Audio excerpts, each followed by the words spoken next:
Yes, what's going on, guys? Today, back with another video, this time about these Max for Live devices that Matt Zoe has made. They're really great for coming up with random generated ideas, not just for these kind of piano-y soundscape kind of things that I'm going to talk about today, but even for, making bass lines, making melodies, these kind of things. I just like to use them in more of an ambient way because it's relaxing and fun, and it's cold, wet, Saturday morning, so I feel like it just needs some piano soundscapes in my life. Hit the link in the description. Definitely go grab these. If you have Max for Live, 100% worth it. Why would you not? And before we get into it, just go ahead and hit subscribe, like, follow, whatever. Just support the channel if you like this kind of content. Definitely got a lot more Ableton Live content and music and song breakdowns and that kind of stuff coming in the future. But enough rambling about it. Let's go ahead and take a look and hop into the Ableton project file. Okay, so here we are in the project file. I do want to give a quick disclaimer, though. I'm not really going to go over the nuts and bolts exactly of how the devices work in this video. Mazzo already really did a really good video about that. Check the link in the description if you want to learn about more about how these things work. I'm just kind of showing how I would use them for certain things, specifically in this case, kind of like a ambient piano thing. Okay, so the first thing that I did was create just the generic grand piano in Ableton on a MIDI track. Then I grabbed the random note generator and applied a major pentatonic scale MIDI range thing to this. MIDI range, MIDI scale, you know what I'm saying. It's basically going to take any random notes that it plays and conform it to a major pentatonic scale. So what I really like about this is that it's not going to just play random notes, but it's actually going to sound really pretty because it's using these 5 notes in a major scale that all sound beautiful together. So if I go ahead and hit play on it, I have it going very slowly,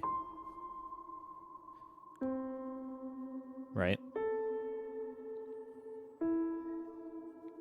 And then, of course, I have, because it's kind of supposed to be an ambient piece, I have the whole group just basically drowned in reverb to give kind of a vibe to it. So I really like having this and then pairing it up with another grand piano doing the same thing that I have panned a little bit to the left and has a lower range. So they can kind of play it off of each other sometimes, and sometimes they'll hit either like perfect fifth or fourth or something like that, or sometimes a third, multiple octaves apart, and it can just sound kind of nice and completely random.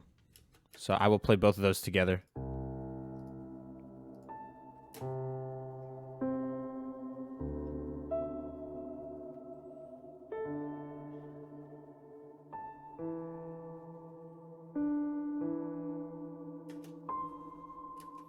So that's nice, a nice little musical bed for our piece to kind of play itself into. So I kind of wanted something that was keeping a consistent time. So what I did was I took an instrument rack here. So let me collapse everything so we can just focus on how I made it first.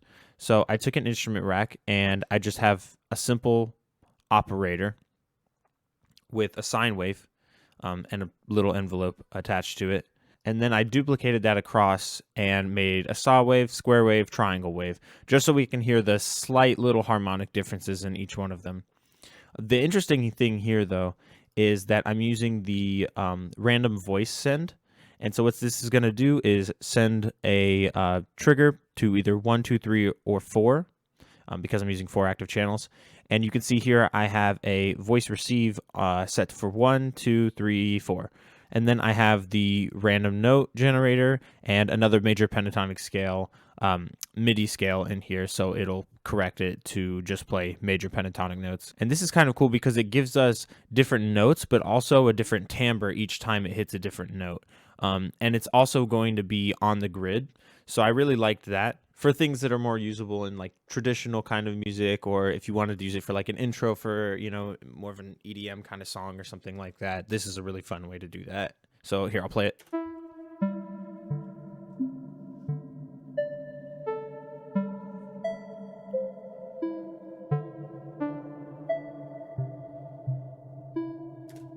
And I think that sounds just really pretty, just like pulsating kind of off in the distance.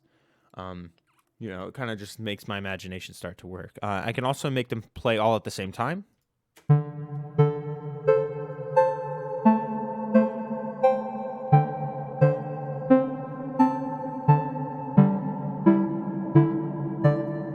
And I really like that because, it's playing different chords. You can hear these different intervals in between all of the notes and stuff. So I'll kind of just spit out random chords that all work, obviously, within a major pentatonic scale. But I think that's a really cool way to randomize chords and stuff like that as well. So that's a nice little trick. But for this one, I'm just going to keep it on playing single notes.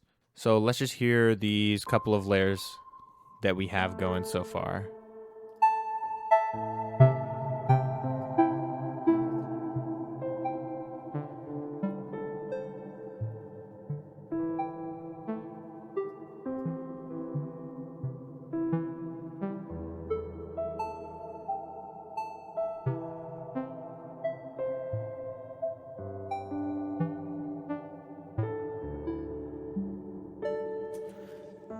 And I just love the way that sounds. I could probably just sit here and listen to that all day, honestly, or record like a hour-long version of it. And for the last layer that I have in here, it is another grand piano sound, another major pentatonic scale, but I am using the random ARP device as well as the note delay or note echo, device as well. So I'm going to turn the delay off or the echo off and show just what the random ARP is doing. And this one will go off of the transport. So if I just hit play, it'll start playing.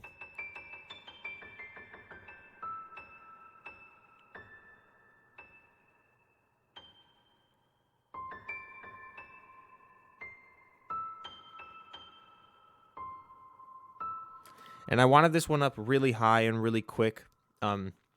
So it could kind of give like a fluttering kind of effect, especially when I turn the echo on. So what the echo is going to do is at right here, you can see I think that's a dotted eighth note pace. It's going to play another note, a perfect fifth or 7 semitones above that. I think this just gives like a really nice, like kind of fluttery effect and makes it kind of sound whimsical. So I can go ahead and play that.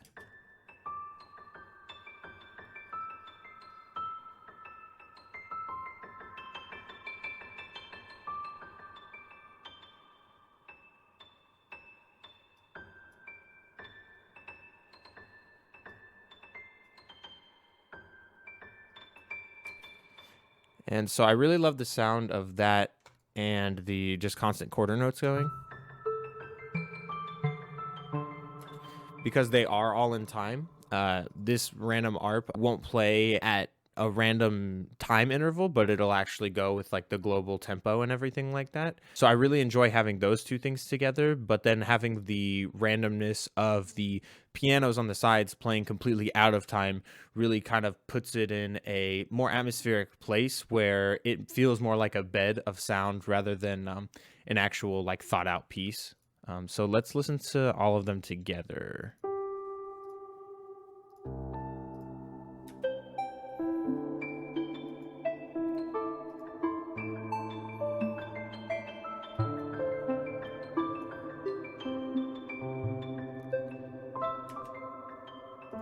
And go in here and stop these.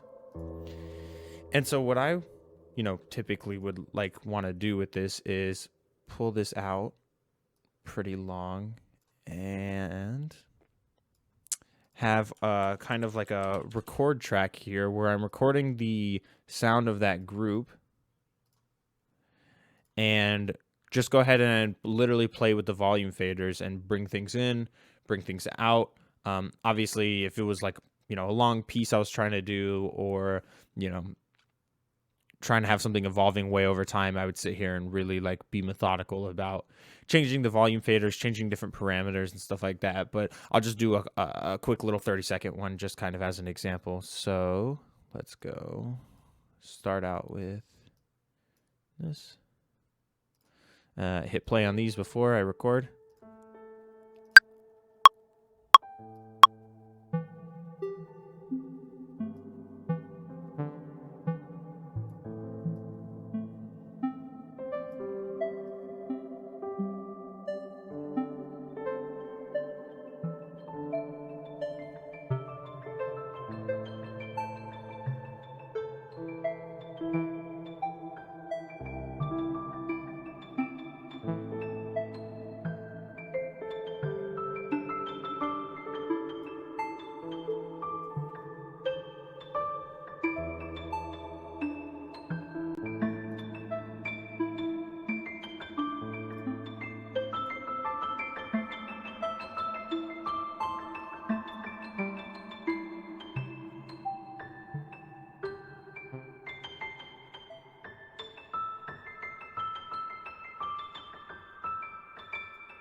So something like that, you know, you can get all kind of stuff, all kind of different sounds in here. You don't have to use piano. I was just using piano because I was really inspired by a piece of music by Brian Eno called Thursday Afternoon, where he has these very soft, like felt piano almost sounds just kind of floating around. It's not as quick and filled with movement as this setup we have here, but that's definitely what inspired me to kind of like mess around with this and see if I can get like at least some kind of similar textures and make me feel some kind of similar emotions. And also, while just messing around right there, I just realized that you can automate these stop and play points. So that'd actually be super useful. Say if you wanted to use this in an already existing project file, maybe you just wanted to have some randomness in the intro or something like that, you could easily just automate these random note generators to stop and start. I didn't even know about that. That's a little bonus tip. But yeah, I think that covers the ways that I like to use these Macs for live devices. I'm sure that I'll find out more, and I'll probably end up doing more videos on them too eventually, because they are kind of really interesting songwriting tools, and they can help you a lot with if you're having like some kind of writer's block, something like that, or if you just want to do sound design but make it kind of quick. Is definitely super helpful for that. But that's it for this video. Make sure you like, subscribe, do all that kind of stuff, and I will see you in the next one.